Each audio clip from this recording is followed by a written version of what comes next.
we are starting now, so we can start now. Sure. Very good morning everyone. मेरा नाम NS Mehla है और आज हम as part of the series of conversation national career service and Yuva के साथ हम आज human career in human resources पे बात करेंगे। हमारे साथ है लोकमान जी, जिनको 20 से ज्यादा साल का अनुभव है ह्यूमन रिसोर्सेज में। एंड अगले 60 मिनट्स में हम बात करेंगे कि किस तरह से किस किस जॉब रोल में कैसे कैसे करियर ऑप्शंस हैं, क्या ग्रोथ है। और लोकमान जी हमें अपने एक्सपीरियंसेस पे सेक्टर के अनुभवों से हमें इन सब के बारे में चर्चा करेंगे। एंड लास्ट में हम ये भी बात करेंगे कि कैसे NCS national career service portal आपको हेल्प करेगा करियर और जॉब्स जो ह्यूमन रिसोर्सेज डोमेन में है उन सब में सर्च करने में, अप्लाई करने में। तो हम स्टार्ट करते हैं कन्वर्सेशन को। Very warm welcome Lokman ji, thank you for joining us today. Over to you Lokman. Thank you, Mala, and thank you NCS, UNICEF Yuva, Aasma foundation, जिन्होंने ये सेशन आज अरेंज किया है। तो जितने भी लोग आज इससे जुड़े हैं उन सब का मैं करियर काउंसलर लोकमान सिंह हार्दिक अभिनंदन करता हूं कि आज हम एक ऐसी चर्चा में जुड़ने जा रहे हैं जो एक बहुत महत्वपूर्ण भाग, जहां पर हम जॉब ढूंढते हैं, आज हम उन जॉब्स की बात करने वाले हैं, उस फील्ड की बात करने वाले जो जॉब देते हैं, तो यानी एचआर। तो एचआर फील्ड क्या है और उस फील्ड में हम कैसे कैसे आगे बढ़ सकते हैं, कौन कौन से जॉब रोल्स वहां है, अभी क्या परिवर्तन हुआ है और भविष्य में इस फील्ड में क्या परिवर्तन संभावित है, आज उन सारे विषयों की चर्चा करेंगे। उससे पहले मैं अपना एक संक्षिप्त सा विवरण दे दूं। मेरा नाम लोकमान सिंह है और मैं पिछले 20 वर्ष मैंने एचआर जॉब में बिताए हैं। अपने जीवन का अधिकांश हिस्सा मैंने मानव संसाधन विभाग में विभिन्न पदों पर कार्य करते हुए बिताया है। उसके बाद मैं काउंसलर बना। तो दोनों चीजों का अनुभव आज जो लोग यहाँ उपस्थित हैं या भविष्य में जो भी वो वीडियो देखेंगे उन सबको यहाँ से मिल सकता है। तो आइए हम चर्चा शुरू करते हैं। और बीच बीच में दो चीजों का ध्यान रखने के लिए मैं आप सबको निवेदन करूंगा कि अगर भाषा में आपको लगे कि अन्य भाषा यानी अंग्रेजी में भी आपको लगे तो मैं बोल सकता हूं, आप प्लीज लिख देना। और जिनको हिंदी में समझ में ना आए तो मैं और सरल हिंदी में आपको बता सकता हूं, तो आप चैट बॉक्स में लिख दें। तीसरी बात, मन में जो भाव उठे प्रश्न के रूप में तो हिचकिचाइए मत, लिख दीजिएगा। हमारी टीम बैठी है, वो मुझ तक आपके सवाल पहुंचा देगी और हम उन सवालों के जवाब आपको यहाँ देते जाएंगे। तो जल्दी से कॉपी पेन लेके आप बैठ जाएं ताकि सवाल आए या तो टाइप कर दो या कॉपी पेन लिख दो। हर कुछ मिनट बाद हम सवालों की श्रृंखला में से कुछ सवाल लेकर आपके उत्तर देते जाएंगे। तो चलिए, हो तैयार। आज इस श्रृंखला में ये समझने के लिए और डिस्कस करने के लिए कि ये एचआर क्या है और इसमें कौन कौन से करियर के विकल्प हैं। तो आज हम चर्चा कर रहे हैं एचआर क्या है, इसमें कौन कौन से करियर के विकल्प हैं। एचआर मतलब ह्यूमन रिसोर्स मैनेजमेंट। बहुत सारे लोगों को नहीं पता होता ह्यूमन रिसोर्स मैनेजमेंट क्या है। तो आइए मैं एक सरल भाषा में आपको बता देता हूं कि ह्यूमन रिसोर्स मैनेजमेंट एक कार्य है, मैनेजमेंट की एक विधा है जो हर एक संस्था, ऑर्गेनाइजेशन, बिजनेस, कंपनी, विभाग, जहां भी एक से ज्यादा लोग इकट्ठे मिलकर काम करते हैं, लोग, इंसान, ह्यूमन। और जब किसी इंसान को, आदमी को काम पर रखा जाता है तो उसे संसाधन कहते हैं, मानव संसाधन। जैसे हम मशीनों को किसी काम को करने के लिए, जैसे किसी ने कोई कंपनी बनाई, बिजनेस बनाई, तो वह मशीनें इकट्ठी की, जमीन ली, बहुत सारा सेटअप लगाया, वैसे ही आवश्यक मानव संसाधन लेने होते हैं, वो लोग भर्ती करने होते हैं, उन लोगों को काम पर लगाना होता है। इन लोगों को काम पर लगाना, लोग मतलब मानव संसाधन, जो किसी व्यवसाय के लिए, काम के लिए, बिजनेस के लिए, या कंपनी के लिए, ऑर्गेनाइजेशन के लिए, डिपार्टमेंट के लिए, छोटी टीम के लिए, एजेंसी के लिए, छोटे बिजनेस के लिए जो लोग चाहिए, उन लोगों को लेना, उनसे काम करवाना, उनका प्रबंधन करना, उनका ख्याल रखना, उनको आगे बढ़ाना, उनके साथ खुद आगे बढ़ना, ये सारा का सारा कार्य एचआर कहलाता है। और इसको पूरा नाम कहते हैं HRM, ह्यूमन रिसोर्स मैनेजमेंट, मानव संसाधन का प्रबंधन।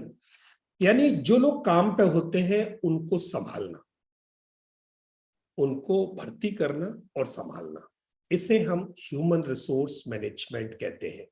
सो this is called human resource management, means it's a function in an organization और a business wherein people are being recruited, hired and managed for their needs and their future. अब ये लोग करते क्या है एक्चुअली? मतलब ये तो पता चल गया, लोगों को भर्ती करना, उनको संभालना एचआर है, पर ये लोग करते क्या है? एचआर वालों के काम क्या क्या होते हैं, यानी एचआर के फील्ड में कौन कौन से काम उनको करने पड़ते हैं दैनिक जीवन में? तो ये एक बड़ा बृहद मामला है। This is a vast field. HR एक बड़ा दायरा है, और मैं उसमें से कुछ एक बातें जो बहुत की है, बहुत प्राइम है, मेजर है, वो आपके सामने प्रस्तुत करता हूं। पहला काम, ऑर्गेनाइजेशन में लोगों को भर्ती करना, टैलेंट एक्विजिशन, प्रतिभा को लेके आना, मानव संसाधन लेना, एक से ज्यादा हाथ लेना, यानी लोग लाना, एक प्रतिभा लाना। अगर आपका बिजनेस ऐसा है जहां प्रतिभा की जरूरत है, नई प्रतिभा लानी है, तो वो लेके आए, यानी लोगों को भर्ती करना। बहुत मोटा मोटा सा, if we think in a layman language, then hiring people, taking them on job, recruiting them, उनको भर्ती करना, पहला काम एचआर का होता है। And the second one is, जब जिनको भर्ती कर लिया तो उनको पे, जिसको भी काम पर रखना है तो उसको पैसे देने, किसको कितना पैसा देना है, उसको क्या बेनिफिट्स देने हैं, किसको क्या बेनिफिट्स है, उसको हेल्थ इंश्योरेंस देना है, किसी को ESI अलाउ करनी है, किसी को PF मैनेज करना है, उनके कुछ फैमिली के लिए कुछ डिस्कशन है, कुछ नेगोशिएशन है, और कौन कौन से बेनिफिट्स उनके इन्वॉल्व होते हैं, या किस लेवल के एम्प्लॉय के लिए कौन से बेनिफिट्स का स्ट्रक्चर पॉलिसी में है, कौन से लेवल का स्ट्रक्चर या कौन से एंटाइटलमेंट उसको गवर्नमेंट देती है, लोकल लॉ देता है, नेशनल लॉ देता है, उन बेनिफिट्स का हिसाब कौन रखेगा, कौन देगा। तो ये दूसरा काम एचआर का होता है। तो सेकंड होता है लोगों को पे देना, उनकी पे तैयार करना, उनके हिसाब लगाना, उनके अटेंडेंस लगाना, उनकी छुट्टियों का हिसाब रखना, और उनके एंटाइटल्ड बेनिफिट्स को देना, और उसका पूरा मैनेजमेंट। तीसरी बात, एम्प्लॉय एंगेजमेंट। एम्प्लॉय एंगेजमेंट का मतलब है लोग भर्ती कर लिए, आप उनको पे भी कर रहे हो, पर क्या वो पूरा काम कर रहे हैं? जिस आदमी में जो प्रतिभा है, जो क्षमता है, क्या उस क्षमता का दोहन हो रहा है? कोई ऐसा तो नहीं कुछ लोग खाली बैठे, कुछ लोग ज्यादा काम कर रहे हैं। तो ये एम्प्लॉय एंगेजमेंट का मतलब, जितनी प्रतिभा आपके पास है, जितने हाथ आपके पास है, जितने संसाधन आपके पास है, सब भरपूर काम कर रहे हैं, उनका अधिक दोहन या उपयोग हो रहा है। Maximum utility of the resources you have, यानी ह्यूमन रिसोर्सेज, उसे कहते हैं एम्प्लॉय एंगेजमेंट। तो एचआर का एक बृहद काम है कि पूरी ऑर्गेनाइजेशन में ये देखे, एनालिसिस करे और उस पर एक्शन ले कि everyone is engaged in the organisation. और चौथा, creating a positive work environment, लोग काम कर सके, साफ सफाई, लोगों के काम करने की वहां व्यवस्था, उनके लिए आधारभूत आवश्यकताएं, उनको हवा, पानी, दवाइयां, डॉक्टर, केयर, ये सब वहां उपलब्ध है कि नहीं, जो एक मानव संसाधन को काम करने के लिए कल्चर, जहां बहुत लहजे से बात करना, सम्मान, एक दूसरे को इज्जत देना, एक दूसरे से ठीक से बात करना, ये सारी चीजें, उनके ऊपर के ऑफिसर्स उनको ठीक बोलते हैं, उनके पीयर्स उनको ठीक बोलते हैं, एक आदमी बहुत कंफर्टेबली काम करने में सक्षम है, वो कंफर्टेबल फील कर रहा है, तो काम ज्यादा अच्छा होगा, ज्यादा एंगेजमेंट होगा। तो इसे कहते हैं create a positive work environment, काम करने का एक सकारात्मक माहौल बनाना। और उसके बाद जिसको भर्ती कर लिया, जिनको हायर कर लिया, उन लोगों को आज जिस लेवल पे है, जब तक हम उन्हें सक्षम नहीं बनाए ऊपर ले जाने के लिए, आगे बढ़ने के लिए, तब तक ऑर्गेनाइजेशन कैसे सक्षम बनेगी। तो प्रत्येक व्यक्ति को नई चीजें सिखाकर और जो कुछ वो जानते हैं उनको और प्रगाढ़ करके, मींस उनकी लर्निंग्स को और बढ़ाकर, उनको और स्किल्स सिखाकर, या जो स्किल उनको आती है उसमें कॉम्पिटेंसी डेवलप करके, यानी योग्यता को निखार कर उनकी योग्यताएं बढ़ानी है, या उनको कोई कौशल सिखाने हैं, कौशल मींस स्किल्स, योग्यताएं मींस कॉम्पिटेंसीज, ये चीजें उनको सिखाकर वो आगे कैसे बढ़ेंगे। जब हमारे मानव संसाधन आगे बढ़ेंगे तो company automatic, business automatic, organisation automatic आगे बढ़ती है। तो उनको आगे बढ़ाने के लिए जो सिखाया जाना है भर्ती करने के बाद, वो पूरी व्यवस्था करना। इसके अलावा एचआर के कुछ और काम होते हैं। कॉन्फ्लिक्ट मैनेजमेंट, आपस में किसी में कोई टसन, झगड़ा, कोई कॉन्फ्लिक्ट हो तो उसको कैसे रिजॉल्व करें। वर्क प्लेस पर मानव संसाधन में आपस में टकराहट नहीं होनी चाहिए, नहीं तो कंपनी या ऑर्गेनाइजेशन या संस्था की प्रोडक्टिविटी, उत्पादकता गिरती है। तो उसे बढ़ाने के लिए कॉन्फ्लिक्ट मैनेजमेंट। एचआर का एक और काम होता है पॉलिसी मेकिंग, ऑर्गेनाइजेशन में नियम बनाने, उन नियमों से बाकी मानव संसाधन सब उसका फॉलो करें, ऐसे नियम बनाने। इसके अलावा छोटी छोटी ऑर्गेनाइजेशंस में दो और काम बहुत अहम होते हैं, और बड़ी ऑर्गेनाइजेशंस में भी होते हैं, पर छोटी ऑर्गेनाइजेशंस में, माइक्रो लेवल की, मिडिल लेवल की ऑर्गेनाइजेशंस में कंप्लायंस और एडमिन का काम भी लगभग एचआर के लोगों को संभालना होता है। बड़ी ऑर्गेनाइजेशंस में लोगों के काम अलग हो जाते हैं। तो एचआर का काम ऐसा है जिसमें मल्टीपल एक्टिविटीज हैंडल करनी होती हैं। तो कंप्लायंस का मतलब है जो नियम, जो स्थानीय सरकार के, स्थानीय प्रशासन के या राष्ट्रीय नियम जो उस संस्था पर लागू होते हैं, उनकी अनुपालना करवाना। दूसरा, प्रशासनिक कार्रवाइयां देखना। तो छोटी ऑर्गेनाइजेशंस में ये काम भी एचआर अधिकारी के पास या एचआर कर्मचारी के पास ही होते हैं, पर जनरली बड़ी ऑर्गेनाइजेशन होती जाती है तो इनके लिए अलग व्यक्ति, अलग एचआर संसाधन रखा जाता है। तो ये मुख्य कार्य हैं एक एचआर के या एचआर ऑफिसर के। जो भी प्रोफेशनल्स एचआर में जाते हैं वो, उनको ये काम करने होते हैं। अब बारी आती है कि इन कामों को करने के लिए जो क्षमताएं, जो योग्यताएं चाहिए, तो वो जिस व्यक्ति में अच्छी है वो वैसा ही अच्छा एक एचआर संसाधन बनता है। यानी एक अच्छे एचआर कर्मी बन सकते हो आप, अच्छे एचआर प्रोफेशनल तब बन सकते हो जब आप में एचआर के फील्ड में जाने की बेसिक एबिलिटीज और योग्यताएं आपके पास हो। अभी बेसिक एबिलिटीज क्या है? भारत देश में एक विडंबना रही और अब वो धीरे धीरे बहुत इंप्रूव हुई है कि हम बिना एबिलिटीज को जज किए हम किसी करियर में जाते हैं, करियर में कूदते हैं, तो वहां जीवन संघर्षमय होता है, काम करना संघर्षमय होता है। तो इस विधा को हम यहाँ तोड़ रहे हैं, उस ट्रेंड को हम यहाँ कम करने के लिए आइए हम ये समझते हैं एचआर में कौन सी ऐसी योग्यताएं और एबिलिटीज हैं जिनको अगर आप अपने अंदर पहचान कर इस फील्ड में जाएं तो आपका जीवन ज्यादा सुखमय और आप प्रगति में बन सकते हैं। You can grow better than the people who are coming there just by default. अगर आप चॉइस करें, आप अपने अंदर झांकें कि मेरे अगर कम्युनिकेशन स्किल्स अच्छे हैं, मैं लोगों को अपनी बात बड़ी आसानी से कह सकता हूं, कह सकती हूं, तो आप एचआर में जा सकते हैं। क्योंकि एचआर में आपको ज्यादा कम्युनिकेशन स्किल्स चाहिए। जब मानव संसाधन के साथ ही आपका इंटरेक्शन होना है तो आप ज्यादा अच्छी तरह अगर कम्युनिकेट करते हो, लोगों की सुनते हो, इसे कहते हैं एम्पैथी, समानुभूति।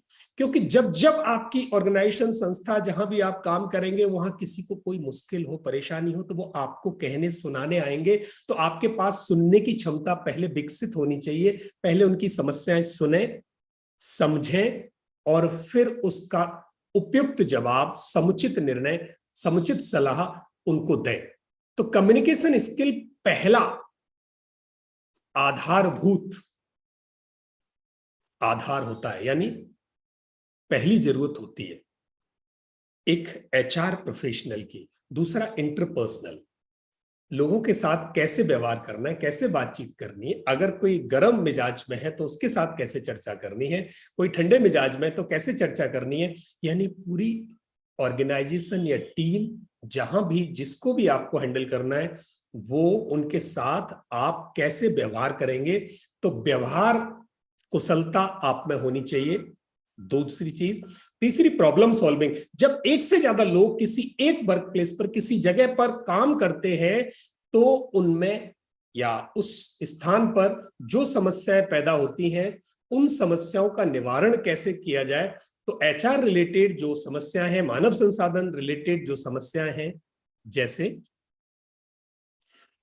किसी को शारीरिक समस्या हुई, किसी को तकलीफ हुई, स्वास्थ्य की दिक्कत हुई, आप कैसे उनको रिजोल्व करोगे, कैसे, आपका नियम क्या कहता है और उसको क्या सहायता आप किस तरीके से दे पाएंगे, ये बात आप उनके साथ करने की क्षमता होनी चाहिए। क्रिटिकल थिंकिंग, यानी आपकी थिंकिंग क्रिटिकल हो, डीप जाए, रूट कॉज पर जाए और फिर उसे सॉल्व करें। इसके अलावा नेगोशिएशन, जब आप भर्ती करते हैं, अगर किसी प्राइवेट इंडस्ट्री में एचआर आप हैं, तो वहां नेगोशिएशन स्किल्स, यानी आपको जब किसी को भर्ती करना है तो उन्होंने कितने पैसे मांगे उस काम के लिए, आप कितना ऑफर करें, वहां आपको नेगोशिएशन करना पड़ता है, मोल भाव करना पड़ता है। तो वो मोल भाव करने की एक विशेष स्किल होती है, एक कौशल होता है, एक योग्यता होती है। तो वो योग्यता आप में होनी चाहिए, और या आप उस योग्यता को अपनाएं। डिसीजन मेकिंग, निर्णय लेने की क्षमता, किसको रखना है, किसको नहीं रखना है, क्या करना है, क्या नहीं करना है, क्या करवाना है, क्या नहीं करवाना है, ये निर्णय क्षमता आपको दैनिक जीवन में, अपने कार्यस्थल पर अक्सर निर्णय लेने होते हैं, तो ये क्षमता आपके वहां काम आती है। ऑर्गेनाइजेशनल स्किल्स, एचआर के प्रोफेशनल्स को, एचआर के कर्मियों को वहां विभिन्न ऑर्गेनाइजेशनल एक्टिविटीज, यानी कुछ इवेंट्स मैनेज करने होते हैं, फंक्शंस करना, मीटिंग्स अरेंज करना, लोगों के गेट टुगेदर करना, उनकी ट्रेनिंग देना। तो ये जो ऑर्गेनाइजिंग स्किल्स है, रिक्रूटमेंट, भर्ती करनी है तो कब कैसे भर्ती होनी है, कब इंटरव्यूज होंगे, कब वो भर्ती होंगे, कौन छोड़ के जाएंगे, कब छोड़ के जाएंगे उनके लिए क्या करना है, प्रतिभा को कैसे रोकना है, प्रतिभा को अंदर कैसे लाना है, उनको क्या पे करना है और कैसे पे करना है, ये सारी की सारी बातें ऑर्गेनाइजेशनल स्किल्स में आती हैं। और जिसके पास अच्छी ऑर्गेनाइजेशन स्किल्स है, ये वाली स्किल्स आपको एक अच्छा एचआर प्रोफेशनल बनने में मदद करती हैं। तो ये वो मुख्य आवश्यकता है, मुख्य स्किल्स है, कौशल, प्रवीणताएं, योग्यताएं, एबिलिटीज। अगर आपको ऐसी एबिलिटीज, आप में लगता है मेरे अंदर ये एबिलिटीज ठीक है, अच्छी है, तो एचआर का प्रोफेशन आपके लिए अच्छा हो सकता है।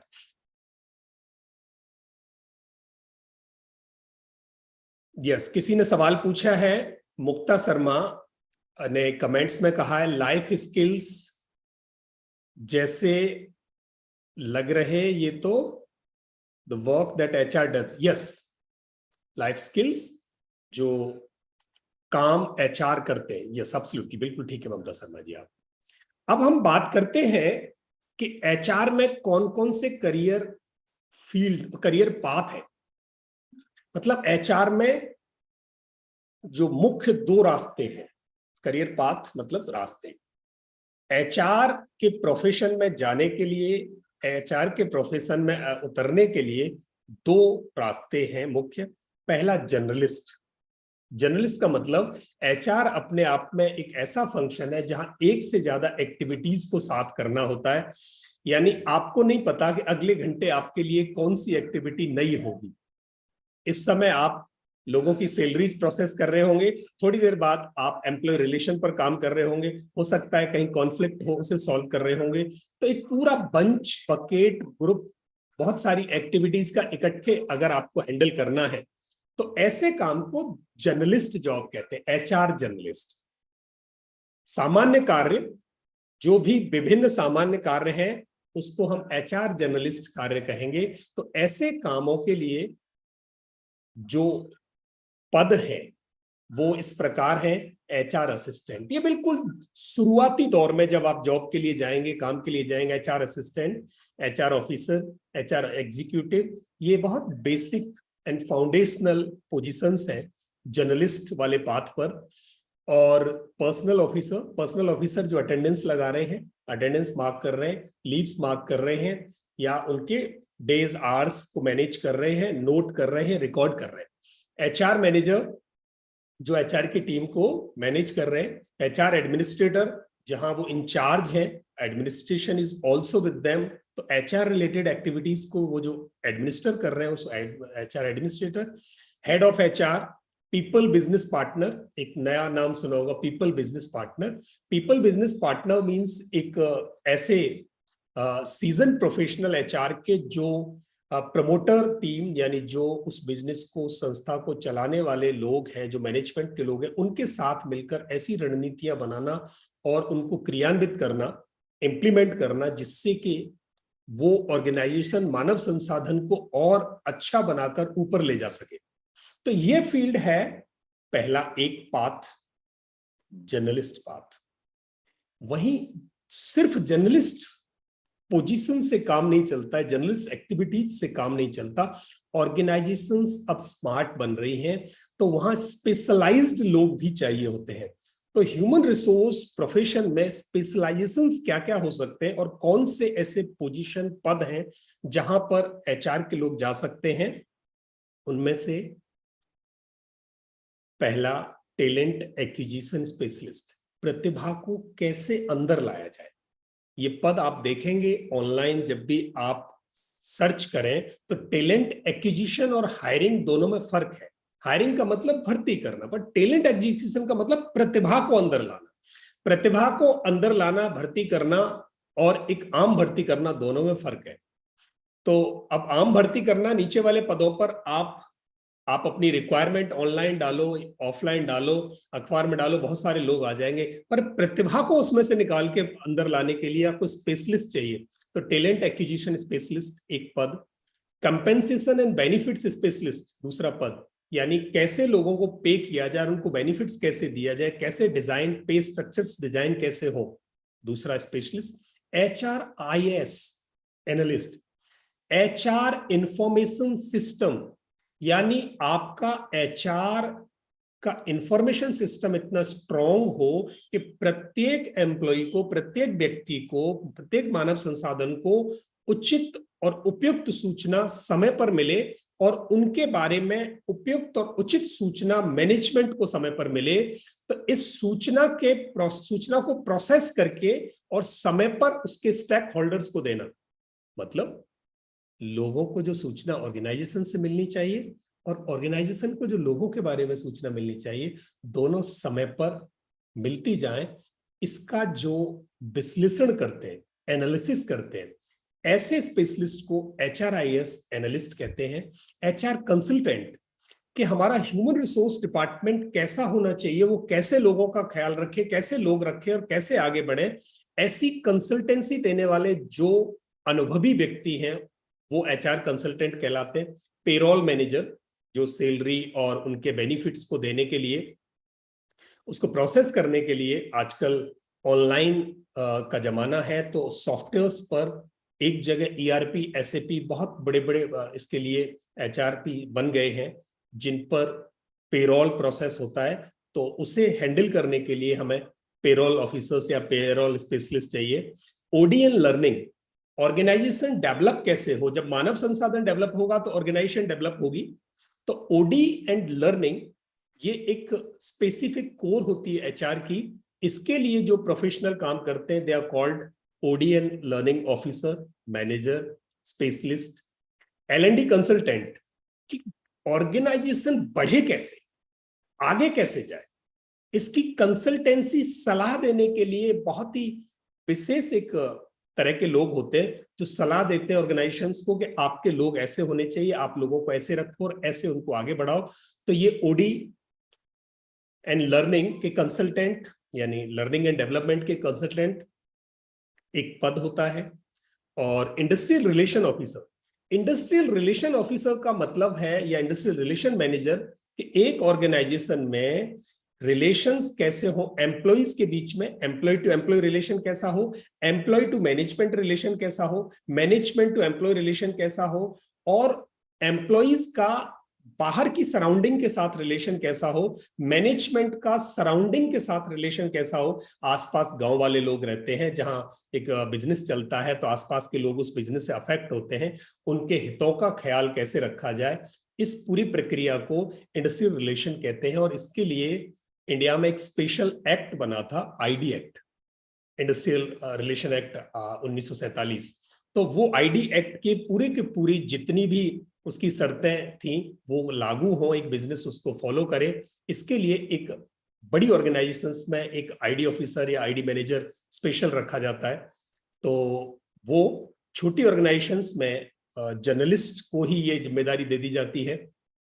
कंप्लायंस ऑफिसर, कंप्लायंस ऑफिसर इससे पहले 2020 से पहले 29 एक्ट लागू होते थे एक बिजनेस पर, एक फैक्ट्री पर। एक बिजनेस जो फैक्ट्री के रूप में कुछ उत्पादन कर रही है उस पर 29 एक्ट, इतने अधिनियम बने हुए थे जिनको फॉलो करना था। सबके रजिस्टर्स में डिटेल भरी जाती थी, सबके डेटा बनते थे, वो डेटा गवर्नमेंट को जमा होते थे, उसकी रिटर्न्स बनती थी। ये पूरा का पूरा एक आदमी का काम होता था। तो उसके लिए एक विशेष आदमी रखा जाता था, कंप्लायंस ऑफिसर। कंप्लायंस का मतलब होता है अनुपालना, नियमों की अनुपालना। तो आजकल उन एक्ट्स को मिलाकर 4 एक्ट बना दिए गए, यानी उसको कोड कहते हैं। अब हम 29 को 4 में कन्वर्ट कर दिया, पर 4 भी अपने आप में बृहद हैं। उनको संभालने के लिए बड़े बड़े ऑर्गेनाइजेशंस में कंप्लायंस ऑफिसर को रखना होता है। तो जिसको नीति, कायदे, कानून, नियम ज्यादा पसंद है और इस क्षेत्र में उन्हें लगता है क्षमता अच्छी है, तो वो लोग इस क्षेत्र में काम कर सकते हैं, जा सकते हैं। सोशल वेलफेयर ऑफिसर, 500 से ऊपर जो भी ऑर्गेनाइजेशन मानव संसाधन रखती है, यानी एम्प्लॉइज की संख्या 500 से ऊपर है, उस ऑर्गेनाइजेशन को एक सोशल वेलफेयर ऑफिसर यानी समाज कल्याण अधिकारी या समाज कल्याण कर्मी रखना होता है, जो उन 500 लोगों के हितों का ख्याल रखे सामाजिक रूप से।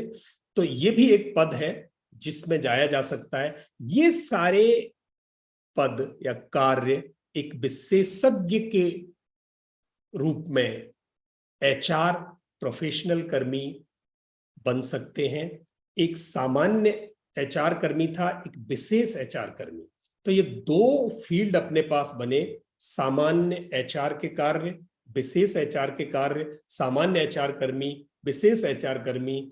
तो विशेष एचआर कर्मी बनने के लिए क्या करना होता है और सामान्य एचआर कर्मी बनने के लिए क्या करना होता है, अब हम वो चर्चा करेंगे। तो एक प्रश्न पूछा है ब्रिजभान सिंह जी ने, क्या एचआर बनने के लिए एमबीए होना जरूरी है? अगर हो तो बहुत अच्छी बात है, आपको प्रगति मिलेगी। पर अगर एमबीए नहीं है तो भी एचआर बन सकते हैं। वो अभी हम ब्रिजभान जी बिल्कुल डिस्कस करेंगे।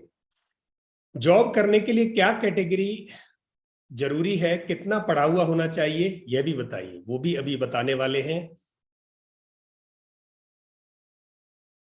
सर एलिजिबिलिटी भी बताइए एचआर बनने के लिए, अरविंद ने पूछा है। तो मैं तीनों के प्रश्नों का जवाब आपको एक साथ अभी इससे अगले वाली स्लाइड में मिलने वाले हैं, आप ध्यान से सुनिए। तो हमें यह पता चला 2 रूट हैं, एक सामान्य रूट, एक विशेष रूट। और ये अगले वाली स्लाइड ये बताएगी कि एचआर के अगर सारे कामों को मैं कितने भागों में वर्गीकृत कर दूं ताकि मेरी समझ में आसानी से आए। उसके बाद मैं आपके तीनों प्रश्नों का उत्तर दूंगा और बाकी लोग जो मन में सोचे बैठे हैं कि उसकी क्या योग्यता होनी चाहिए एचआर में जाने के लिए, उनके प्रश्नों का भी जवाब उसमें स्वतः ही मिल जाएगा। तो आइए हम एचआर के फील्ड में जो मैंने विशेषज्ञ के रूप में या सामान्य कर्मी के रूप में कैसे कैसे जाया जाता है, इसको 4 हिस्सों में अगर हम अलग अलग रखें तो हमारी समझ में बड़ी आसानी से आएगा। 4 कैटेगरी, 4 रूप से वर्गीकृत किया। पहली कैटेगरी सर्विस प्रोवाइडर्स, सेवा प्रदाता। अगर आप एचआर प्रोफेशनल के रूप में सेवा प्रदान करना चाहते हो, सामान्य सेवा प्रदाता, तो कौन से पद है उसके लिए? HR assistant, HR officer, HR executive, payroll officer, benefits officer, HR administrator, ये सेवा दे रहे, एचआर की सेवा देने वाले। दूसरा है सॉल्यूशन प्रोवाइडर, समस्या आई तो उसका समाधान देने वाले। एक थे सेवा देने वाले, सेवा सामान्य है, 365 दिन चलेगी, चलती रहेगी और वो सेवा देते रहेंगे। सॉल्यूशन प्रोवाइडर है कि प्रॉब्लम अगर आती है तो उसका सॉल्यूशन क्या है, या प्रॉब्लम आने से पहले ही सॉल्यूशन क्या होने चाहिए, आगे बढ़ने के लिए क्या सॉल्यूशंस होने चाहिए, उसके लिए HRIS analyst, HR information system का एनालिस्ट, ये सॉल्यूशन प्रोवाइडर है। एलएनडी एडमिनिस्ट्रेटर, ये सॉल्यूशन प्रोवाइडर है कि ऑर्गेनाइजेशन को आगे बढ़ना है, रुकना नहीं है। अब ये ऑर्गेनाइजेशन की जरूरत है तो उसका सॉल्यूशन देगा एलएनडी एडमिनिस्ट्रेटर या एलएनडी कंसल्टेंट या LND administrator manager. Training facilitator, training वाला जो सेवा दे रहा है वो सॉल्यूशन है कि एक किसी मानव संसाधन को, किसी कर्मी को, आपको कोई कौशल नहीं आता तो उसे कौशल अपडेट कर रहे हैं, तो ये सॉल्यूशन प्रोवाइड कर रहे हैं। टैलेंट एक्विजिशन स्पेशलिस्ट या मैनेजर, ये सॉल्यूशन प्रोवाइडर है। तीसरे एडवाइजरी, सलाह देने वाले। एक सेवा दे रहे थे, दूसरे समाधान दे रहे थे, तीसरे तरह के कार्य हैं सलाह देके, यानी सलाह देंगे कि ऐसी सेवा हो, ऐसा समाधान हो, उसको HR consultant, HR business partner, HR journalist, HR manager, यानी जर्नलिस्ट भी सलाह दे सकते हैं। जर्नलिस्ट अगर सीनियर पोजीशन पर जाएं तो वो भी सलाह ही देते हैं, जैसे HR officer, people officer, head HR officer. अब चौथे स्ट्रेटजिक, यानी रणनीति बनाने वाले। तो जब कोई ऑर्गेनाइजेशन आगे बढ़ती है या किसी समस्या से बाहर आना होता है तो वहां रणनीति तैयार की जाती है, और जब तक मानव संसाधन के लिए कोई विशेष रणनीति ना हो तो बाकी सारी चीजें, बाकी सारे संसाधन, बाकी ऑर्गेनाइजेशन के बिजनेस के क्रियाकलाप या कार्य के क्रियाकलाप, सेवा के क्रियाकलाप आगे कैसे जाएंगे। तो स्ट्रेटजिक में आता है head of HR, HR director, chief people officer, chief learning officer, global HR head, यानी पूरी दुनिया में अगर बिजनेस फैली हुई है तो एक ही एचआर हेड एक सेंटर से बैठ के, एक जगह से बैठकर पूरा कंट्रोल कर सकता है। Global HR business partner, OD head, organisation development, यानी संस्थान विकास करने के लिए कोई एक जिम्मेदार व्यक्ति। इंडस्ट्रियल रिलेशन एग्जीक्यूटिव, ये स्ट्रेटजिक है कि अगर बहुत सारे लोग काम कर रहे हैं और वहां पर किसी वजह से मैनेजमेंट और कर्मियों के बीच में कोई सकारात्मक संबंध में दिक्कत आई या दिक्कत ना आए, इसके लिए रणनीति पहले से बना के रखो कि उनके बेनिफिट्स कब देने हैं, क्या देने हैं, ताकि उनको ये ना लगे कि हम जाकर कुछ मांगे, पहले से ही उनकी आवश्यकताओं की पूर्ति होती जाए। तो इसके लिए आईआर एग्जीक्यूटिव या आईआर मैनेजर या आईआर ऑफिसर, जैसी भी ऑर्गेनाइजेशन है उसके हिसाब से मैनेजर, ऑफिसर, एग्जीक्यूटिव लगता है। ऑर्गेनाइजेशन छोटी है तो पद उस हिसाब से होंगे, ऑर्गेनाइजेशन बड़ी है तो पदों को उस हिसाब से बांटा जाएगा। तो ये 4 कैटेगरी एचआर के जॉब रोल्स की हैं, और मैं उम्मीद करता हूं आपको अब एचआर का काम बड़ी अच्छी तरह से समझ में आया होगा। नहीं आया हो तो आप यहां लिख सकते हैं कि मेरे को यहां इसमें ये कैटेगरी समझ में नहीं आई। अब मैं आपके बहुप्रतीक्षित उस जवाब की तरफ चलता हूं जिसे बहुत सारे लोगों ने पूछा। अभी किसी ने पूछा एलएलबी किया है, कोई जॉब है एचआर में इसके लिए? बिल्कुल, अवश्य, मैंने भी एलएलबी किया था एचआर के लिए, तो मैं वो अनुभव भी आपके साथ शेयर करने वाला हूं। और मोनिका ने पूछा है can I do PhD and what are the future for PhD in HR professional? Absolutely Monika, बहुत फ्यूचर है उसके लिए। अब मैं आपके इन सारे प्रश्नों पर आ रहा हूं जो प्रश्न आपने पूछे कि कौन कौन से ऐसे पढ़ाई है, आवश्यकता है जिनसे हम एचआर में जा सकते हैं। तो एचआर में लारिशा ने पूछा है कि क्या एचआर का कोर्स करना है इसमें नहीं लारिशा, जरूरी नहीं है। आप एचआर का कोर्स, आप में योग्यता एचआर की होनी चाहिए।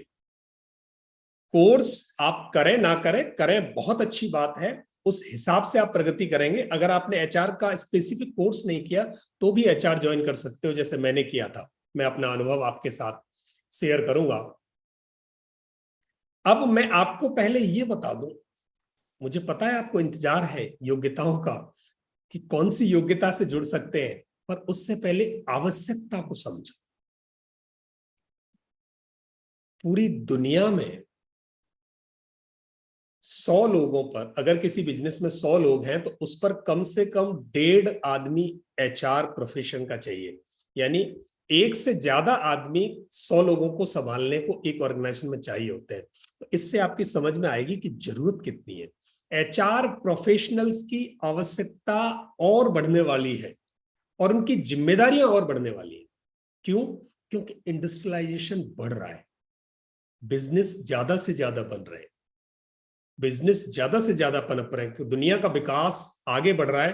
तो मानव संसाधनों के द्वारा ही विकास होगा, तो मानव संसाधन के प्रोफेशनल्स की ज्यादा आवश्यकता दुनिया को पड़ने वाली है।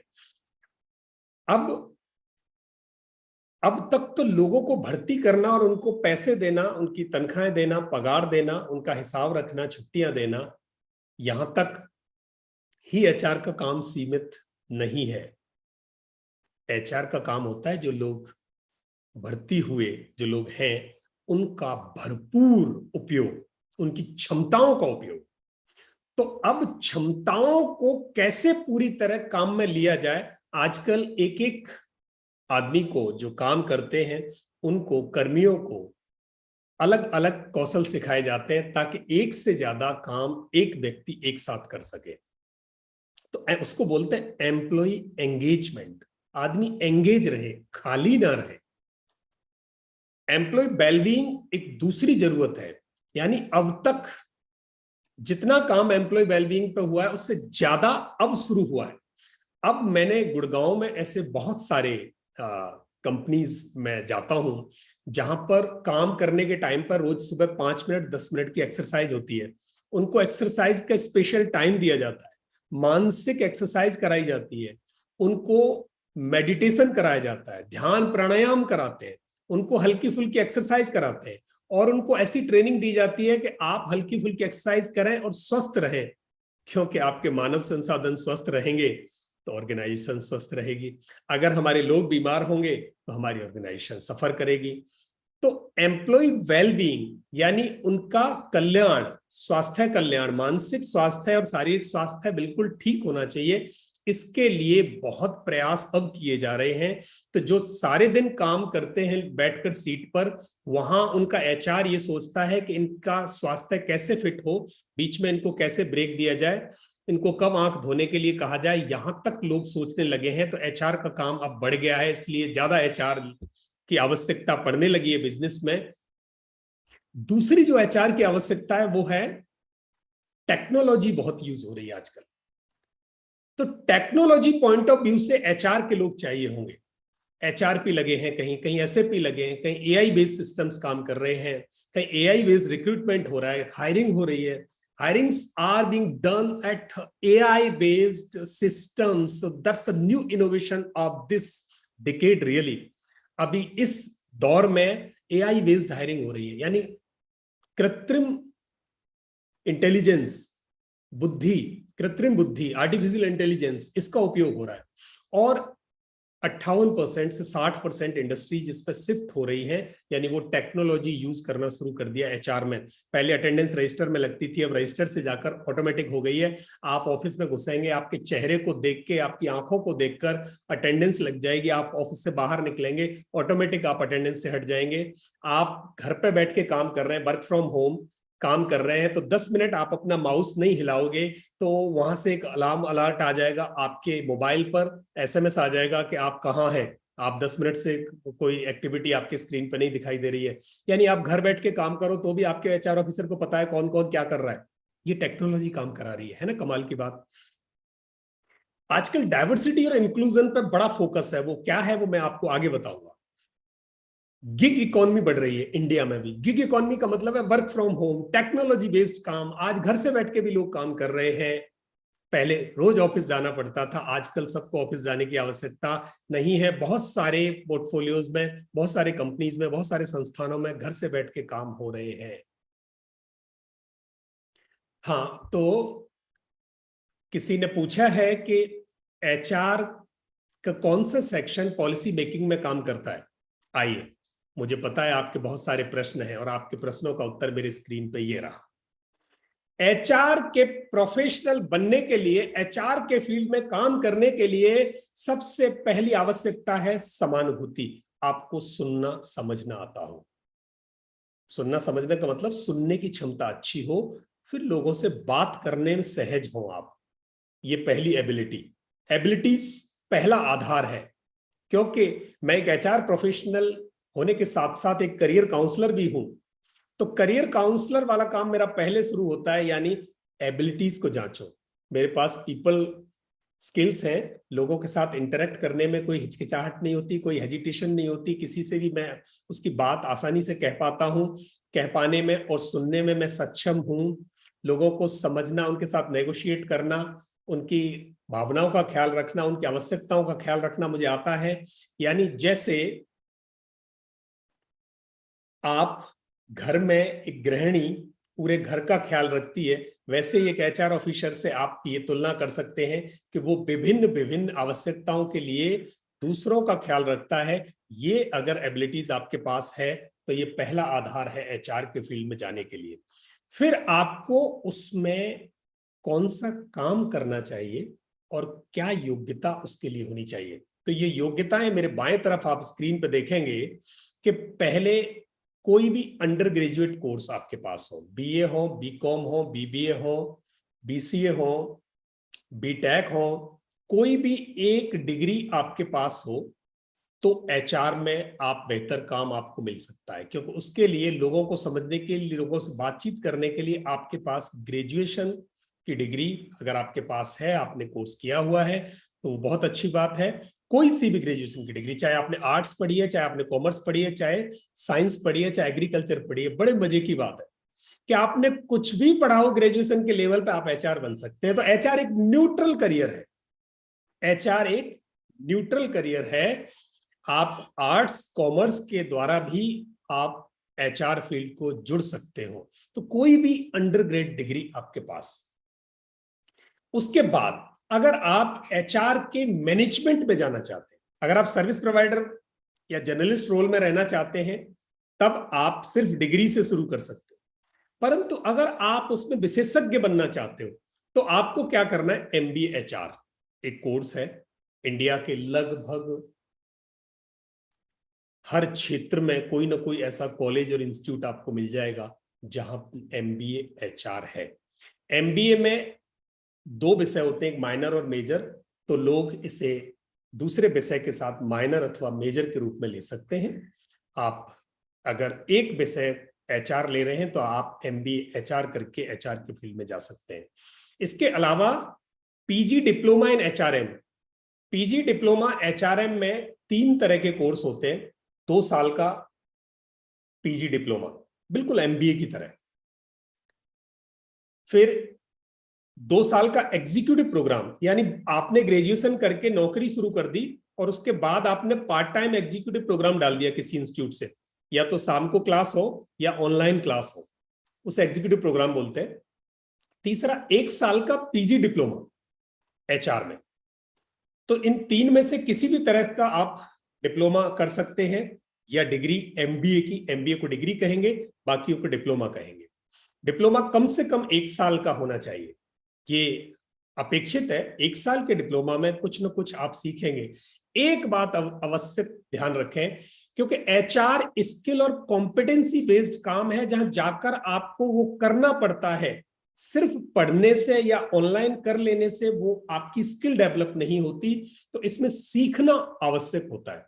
तो आप एक ऐसा कोर्स करें जिसमें जो कोर्स आपको कुछ सिखा सके। सिर्फ पढ़ने से नहीं, सीखने से आपके व्यक्तित्व में वो चीज ऐड होगी, जुड़ेगी। तो एमबीए स्ट्रेटेजिक ह्यूमन रिसोर्सेज होता है, मास्टर ऑफ HRDM, ये पार्ट टाइम कोर्स है। आप MA कर सकते हैं HRM में। कुछ इंस्टीट्यूट्स, कुछ कॉलेजेस में MA HR भी है, कुछ कॉलेजेस में MCOM HR भी है। अन्यथा लगभग हर सरकारी यूनिवर्सिटी में MSW का कोर्स है, मास्टर इन सोशल वर्क, यानी समाज कल्याण में एक मास्टर डिग्री। वो कोर्स करके भी आप सोशल वेलफेयर ऑफिसर या HR ऑफिसर बन सकते हो, HR के फील्ड में उतर सकते हो। तो HR के 4 कोर्स ये हैं। MBA एक विशेष तरह का और है, कुछ इंस्टीट्यूट्स में इंडिया में अवेलेबल है, पर्सनल मैनेजमेंट एंड HRM वही है, पर इसमें पर्सनल मैनेजमेंट को और अच्छी तरह से सिखाया जाता है। पर्सनल का मतलब मानव संसाधन, लोग। MBA पर्सनल एडमिनिस्ट्रेशन एक अलग कोर्स है। तो इनमें से कोई भी कोर्स आप देखें, आप कर सकते हैं तो कोशिश करें पहले डिग्री, अन्यथा आप डिप्लोमा से भी जा सकते हैं। और अगर इस क्षेत्र में आपने कोई डिग्री की है तो आप HR के क्षेत्र में उतर सकते हो। आप देख लें कि मुझे जर्नलिस्ट के रूप में जाना उचित है या मुझे स्पेशलिस्ट के रूप में जाना उचित है। इसके अलावा जो HRIS, HR इंफॉर्मेशन सिस्टम में अगर आपको जाना है या HR टेक्नोलॉजी में आपको जाना है, HR टेक्नोलॉजी का मतलब है कंप्यूटर से related technology, AI related technology, HR की प्रोसेसिंग, उसकी इंफॉर्मेशन प्रोसेसिंग, इस फील्ड में अगर आपको जाना है तो मैं आपको ये रिकमेंड करूंगा कि BTech IT से जा सकते हैं, CS से जा सकते हैं, बैचलर इन कंप्यूटर एप्लीकेशन से जा सकते हैं, BSc इन कंप्यूटर से जा सकते हैं। मैं BSc कंप्यूटर्स किया, उसके बाद HR गया। HRIS के लिए आप इस क्वालिफिकेशन से जाएं, या फिर 12वीं के बाद डिग्री ना करके HRM में डिप्लोमा होता है, SHRM से होता है एक डिप्लोमा, और भी अलग अलग जगह से डिप्लोमा होता है। पर 12वीं के बाद डिप्लोमा करने से आपको बहुत प्रगति इस फील्ड में नहीं मिलेगी। हाँ, आप काम पकड़कर उसके साथ साथ आप अपनी एजुकेशन को बढ़ा सकते हैं।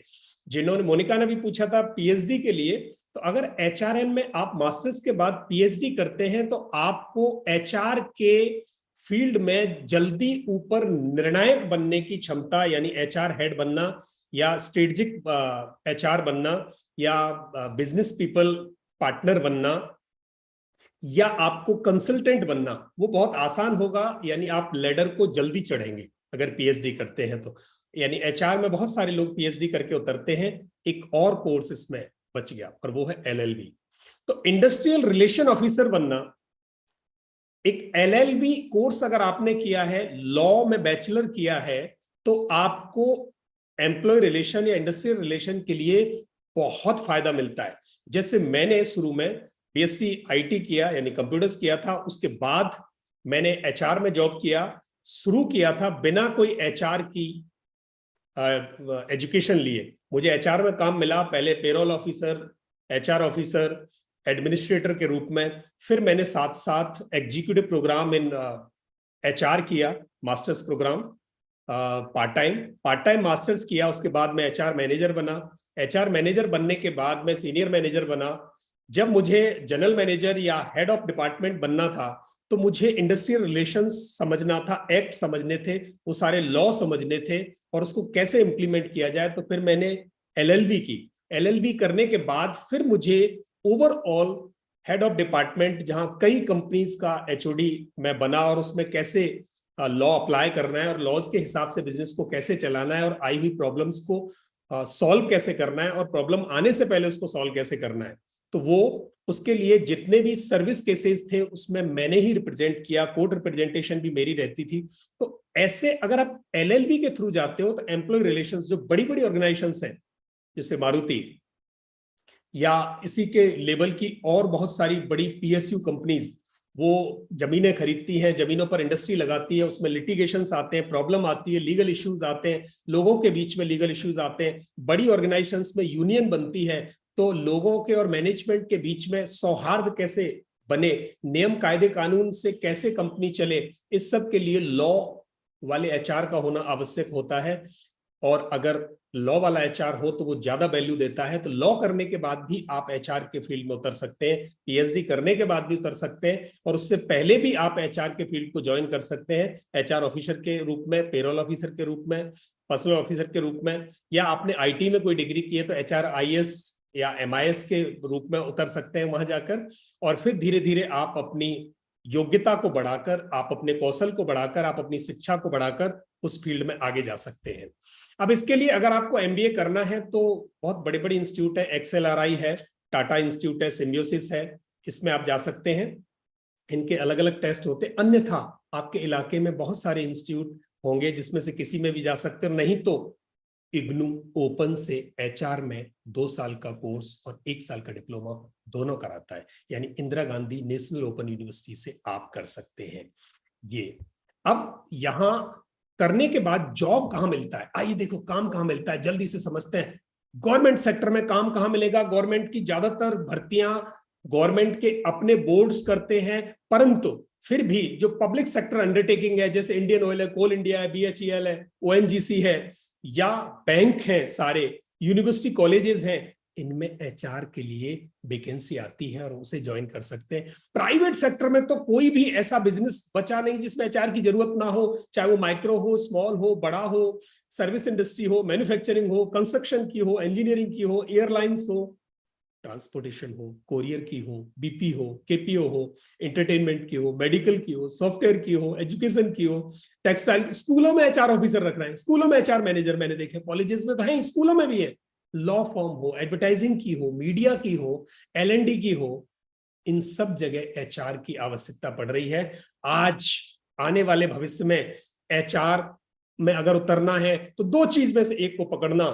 अगले भविष्य यानी एचआर का जो भविष्य है वो सामान्य जर्नलिस्ट की बजाय स्पेशलिस्ट की तरफ जाने वाला है, और उसमें 2 चीजें बहुत अहम है। एक है कल्चर एट वर्क प्लेस, संस्कृति, कार्य संस्कृति, डाइवर्सिटी, अलग अलग तरह से अनवाइज्ड रूप में आप लोगों को लो, उनको इकट्ठा करो, इक्विटी, उनको समान समझो, इंक्लूजन, उनकी बातों को भाव दो, तवज्जो दो, उसे अपने आप में लो, जोड़ो, स्ट्रेटजी, प्रॉब्लम सॉल्विंग और पॉलिसी मेकिंग, इसमें उनको आप इंक्लूड करें।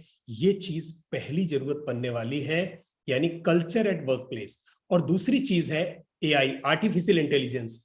आज आप भले ही जर्नलिस्ट रोल में जाएं पर फिर भी एआई सीखें।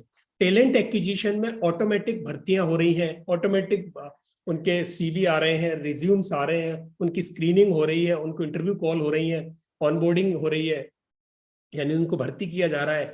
किसको क्या काम कब कैसे दिया जाए, किसकी कितनी क्षमता है, उसके हिसाब से काम दें, कौन कितना काम कर रहा है उसको कैसे मोटिवेट करें, कौन कम काम कर रहा है। यस, ये सारे काम, learning and orientation, learning and development की कब किसकी ट्रेनिंग कितनी होगी, ये सारे काम एआई बेस्ड हो रहे हैं। डेटा ड्रिवन कल्चर बन रही है। एचआर में डेटा ड्रिवन, कौन कितने पानी में है, किसको क्या सिखाना है, और कितने लोग किस पर्टिकुलर फील्ड में कैसे काम करते हैं, इसका डेटा इकट्ठा कर वैसे ही ऑर्गेनाइजेशन के मैनेजमेंट को निर्णय लेने के लिए ये डेटा काम में आता है। तो एआई यानी आर्टिफिशियल इंटेलिजेंस और कल्चर एट वर्क प्लेस, 2 चीजें बहुत अहम हैं। मैं समझता हूं आपके प्रश्नों के जवाब इसमें सबको मिल गए होंगे।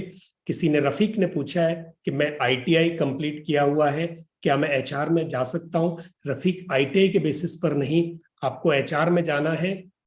अगर आईटीआई आपने आईटी में किया है, कंप्यूटर में किया है, तो आप अप्लाई कर सकते हो पेरोल ऑफिसर के लिए या एनालिसिस के लिए। एक बेसिक आधारभूत छोटी किसी ऑर्गेनाइजेशन में आपको काम मिल सकता है, पर मैं आपको ये सजेस्ट करूंगा कि आप या तो लेटरल एंट्री से आप आईटी में डिप्लोमा कर लो, पॉलिटेक्निक डिप्लोमा, और फिर ज्वाइन करो, और इस प्रकार से आप एचआरआईएस के फॉर्म में आप अपना करियर बना सकते हैं एचआर में जाने के लिए। जी, थैंक यू। इसके साथ मैं ये समझता हूं कि आपके प्रश्नों के जवाब आ गए होंगे। और भी कोई प्रश्न हो तो आप जरूर लिखिएगा। आपका बहुत बहुत धन्यवाद। Thank you so much Lokman ji. अब अगले 10 मिनट हम बात करेंगे कि कैसे नेशनल करियर सर्विस पोर्टल आपको हेल्प करेगा, जो आपके पसंदीदा जॉब्स हैं, वो एचआर में हो या किसी और फील्ड में हो, तो हम इस पे बात करेंगे। मैं आपके साथ स्क्रीन शेयर करता हूँ। सबसे पहले आपको ये करना है कि आपको वेब ब्राउजर खोलना है एंड देन एनसीएस सर्च करना है। जैसे ही आप सर्च करेंगे, सबसे पहले आपको नेशनल कैरियर सर्विस दिखेगा। अगर आप ऑलरेडी रजिस्टर्ड हैं तो आपको लॉगिन करना होगा, और अगर आपने रजिस्टर नहीं किया है, आप पहली बार देख रहे हैं, तो आपको यहाँ पे रजिस्टर करना पड़ेगा। एंड देन जैसे ही आप जैसे मैं ऑलरेडी रजिस्टर कर रखा है मैंने, तो मैं लॉगिन करता हूँ। और अगर नहीं कर रखा है आपने, तो आप यहाँ से रजिस्टर कर सकते हैं। तो मैं रजिस्टर करता हूँ। अब जब आप रजिस्टर करेंगे तो आप एक बात का ध्यान रखिएगा, आप दो तरीके से रजिस्टर कर सकते हैं। एक, अगर आप एम्प्लॉयर हैं जो लोगों को जॉब देते हैं। एक, जो आप जॉब ढूंढ रहे होते हैं, उनको हम जॉब सीकर। तो आप जॉब सीकर की तरह से अपने आप को रजिस्टर करिएगा। कुछ आपके सवाल हो तो आप यहाँ पे देख सकते हैं, नेशनल कैरियर सर्विस पोर्टल ने एक हेल्पलाइन भी है, 1514। और ये संडे से लेके ट्यूसडे तक, ट्यूसडे से संडे तक ये 8 to 8 PM चालू रहता है। तो आप अपने सवाल कैसे यूज करना है वो आप यहाँ से ढूंढ सकते हैं। अब मैंने जैसे ही रजिस्टर किया, मुझे सबसे पहले अपनी प्रोफाइल कंप्लीट करनी है। प्रोफाइल कंप्लीट में जनरली आपको आपने क्या क्वालिफिकेशन किया है, आप कहाँ के रहने वाले हो, किस तरह की जॉब ढूंढ रहे हो, वो आपको डालना है। फिर आप होम पेज पे आएंगे। होम पेज पे यहाँ पे जॉब सीकर का सेक्शन है, तो आप इस पे क्लिक करिएगा। क्लिक करेंगे तो आप यहाँ पे सर्च कर सकते हैं कि जॉब कैसे सर्च करना। आज हम बात कर रहे थे कि ह्यूमन रिसोर्सेज में कौन कौन से जॉब हैं। तो मैं यहाँ पे एक सिंपल सा HR सर्च करेंगे। एडवांस में भी आप सर्च कर सकते हैं। एडवांस में आप लोकेशन सेलेक्ट कर सकते हैं, आप सैलरी सेलेक्ट कर सकते हैं, वो भी हम करेंगे। बट हम एक जनरल सर्च करते हैं कि HR में जॉब्स कौन से हैं। तो हम यहाँ पे सर्च का बटन दबा रहे हैं। अब हम देख रहे हैं, थोड़ा सा नीचे जाएंगे तो आपने यहाँ पे दो तरह के जॉब्स जो यहाँ पे अवेलेबल है वो दिख रहे हैं, कि job posting on NCS, job posting by NCS partner. And then यहाँ पे ये जो जॉब लिस्टेड है, वहाँ पे कंपनी का नाम है, तमिलनाडु है, क्या सालाना सैलरी है, क्या काम है, कौन सा कंपनी है। जैसे लोकमान जी आपसे बात कर रहे थे कि HR, BPO, KPO हर इंडस्ट्री में है। तो यहाँ पे जो HR की रिक्वायरमेंट है इस कंपनी में, वो BPO है। क्या क्या काम होगा वो यहाँ पे लिखा है। ऐसे ही आप देख सकते हैं जो बहुत सारे जॉब अपॉर्चुनिटीज हैं। एंड देन आप इसमें अप्लाई कर सकते हैं। अप्लाई करेंगे तो वो आपको एक नए पेज पे लेके जाएंगे। एंड देन इस जॉब में क्या चाहिए, क्या मिनिमम क्वालिफिकेशन चाहिए, क्या सैलरी वगैरह है वगैरह, वो डिटेल आपको फिल करनी है। जैसे कंपनी का नाम आपको मिल गया, ऑर्गेनाइजेशन प्राइवेट है कि गवर्नमेंट है, कैसा है, और जॉब का डिस्क्रिप्शन मिल गया आपको, आपकी क्या क्वालिफिकेशन चाहिए। जो कुछ सवाल आप पूछ रहे थे पहले कि ITI करे या MBA करे या PhD करे, तो कौन सा कितना मिनिमम रिक्वायरमेंट है, देन आप अप्लाई कर सकते हैं। हम थोड़ा सा एक बार बैक चलते हैं, जहाँ पे हमने ये देखा था। यहाँ पे आप एक्सपेक्टेड सैलरी आपको मंथली या ईयरली कितना चाहिए, वो यहाँ पे आप लिख सकते हैं। ऑर्गेनाइजेशन कैसा आप जो ढूंढ रहे हैं वो यहाँ पे डाल सकते हैं, एंड देन सर्च कर सकते हैं। ये हुआ आप कैसे जॉब सर्च करेंगे। आप जॉब का कीवर्ड आप यहाँ पे डाल के सर्च कर सकते हैं। मल्टीपल कीवर्ड हो सकते हैं। जो लोकमान जी हमारे साथ बात कर रहे थे कि इस तरह के जॉब जो अवेलेबल है, HR analyst, HR manager, and then उनमें भी डिफरेंट डिफरेंट फंक्शंस हैं। वो जो हेडिंग्स हैं या जो जॉब रोल्स हैं वो आप यहाँ पे सर्च कर सकते हैं। ये हुआ जॉब कैसे सर्च करना। अब जॉब सर्च करने के बाद में आपको अप्लाई करना है। अप्लाई करने के बाद में अगर आपको किसी से बात करना है, तो आप यहाँ पे जो रिसोर्स सेक्शन है इसमें आप देखिएगा। रिसोर्स में एक NCS न्यूज़लेटर निकालते हैं हर महीने, तो मैं इस पे आपको क्लिक करके दिखाता हूँ कि क्या है।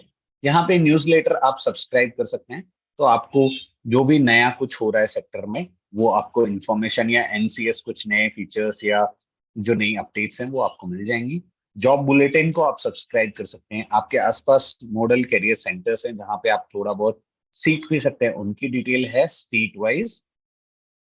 आप जॉब सीख कर रहे हैं तो आपको अगर कुछ हैंडबुक चाहिए, जैसे आपको समझ में नहीं आ रहा कि कौन सी चीज कहाँ पे अप्लाई करनी है, कौन सा रिसोर्स आपके काम का है, तो वो आप रिसोर्स में जाएंगे, जॉब सीकर पे जाएंगे एंड देन जॉब हैंडबुक पे जाएंगे।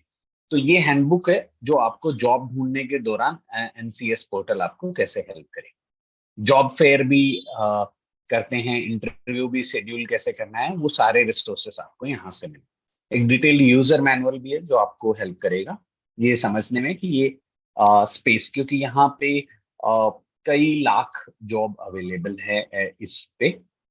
फिर आप यहाँ पे कुछ कैरियर से रिलेटेड जो कैरियर सेंटर हैंडबुक है वो देख सकते हैं।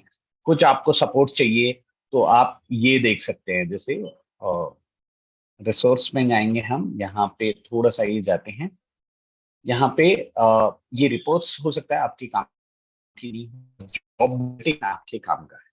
फिर यहाँ पे आप साइड में देखिए जो आपको दिख रहा है कि जो जॉब आप सर्च कर सकते हैं, जॉब जो ऑलरेडी आपने अप्लाई किया है वो सबका लिस्ट आपको यहीं से मिल पाएगा।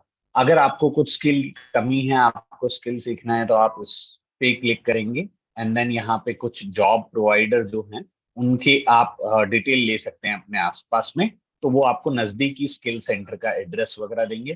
फाइंड काउंसलर, अगर आपको किसी से बात करनी है तो एनसीएस पे करियर काउंसलर्स अवेलेबल हैं जो 300 पर आवर के हिसाब से चार्ज करते हैं, तो वो सारा एनसीएस लिस्टेड काउंसलर्स हैं, उनकी डिटेल आप यहाँ से ले सकते हैं। आपके अपॉइंटमेंट्स, आपके टेम्पलेट, आपको कैसा ईमेल भेजना है वो आप यहाँ से ले सकते हैं। कोई ऐसे फेयर, जॉब फेयर या क्या हो रहा है आपके आसपास शहर में, उनकी डिटेल आप यहाँ से ले सकते हैं। और एनसीएस पोर्टल एक सिंगल प्लेटफॉर्म है जहां से आप जॉब्स के बारे में पता कर सकते हैं। इन सब के साथ हम आपसे विदा लेंगे। अगले वीक हम फिर एक नई चर्चा के साथ आएंगे। ये जो कन्वर्सेशन आज हमने किया वो आसमान फाउंडेशन के लाइव स्ट्रीमिंग में आपको मिलेगा, आप कभी भी उसको रिविजिट कर सकते हैं।